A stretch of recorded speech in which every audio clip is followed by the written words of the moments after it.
3, 4, donc on reprend. Si tu avais une baguette magique, d'accord, et qu'avec cette baguette magique, tu pouvais changer quelque chose dans le monde, qu'est-ce que tu changerais? Qu'est-ce que tu ferais ou pas? Qu'est-ce que je ferais?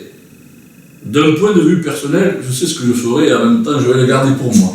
Mais d'un point de vue professionnel, parce que le professionnel c'est que le prolongement du personnel, en tout cas c'est ma vision des choses, et un peu dans la continuité de ce qu'on a dit tout à l'heure, c'est en fait, je suis la chance que j'ai eue de vivre tout ça et qui m'a amené à parler de tout ça, j'aimerais que les personnes qui ont, et en même temps, quand je le dis, je réfléchis à la faisabilité ou pas, mais j'ai une baguette magique donc je le fais, c'est que les gens soient responsables à leur endroit, mais pleinement responsables à leur endroit de ce qu'ils font.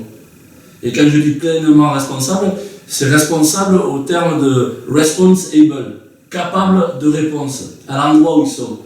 Et ça veut dire à d'autres endroits, peut-être pas manipuler, peut-être pas diriger, peut-être pas enfermer, peut-être pas, tu vois, dans quelque chose de l'ouverture, c'est la mode un peu, mais de l'ouverture du champ des possibles. C'est de permettre à chacun qu'il puisse vivre ce dont il a envie. Trouver l'alignement en développement personnel, il parle de ça, c'est trouver l'alignement, c'est ce que j'ai envie de faire mentalement et qui correspond à moi, au plus profond de moi, je puisse le faire.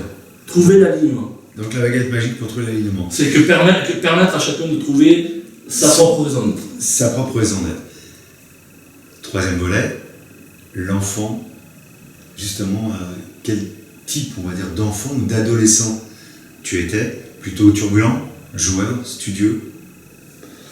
Alors j'étais l'avant-dernier de 5 enfants et on a été élevé, alors je fais pas les misérables, mais on a été élevé par ma mère qui tenait un commerce toute seule. Et donc on va dire qu'on a été un peu, même si on a été très aimé, on a été un peu laissé voué à nous-mêmes.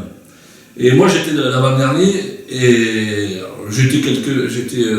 mais dû à la place aussi dans la famille, j'étais peut-être quelqu'un d'un peu timide, d'un peu introverti, qui pouvait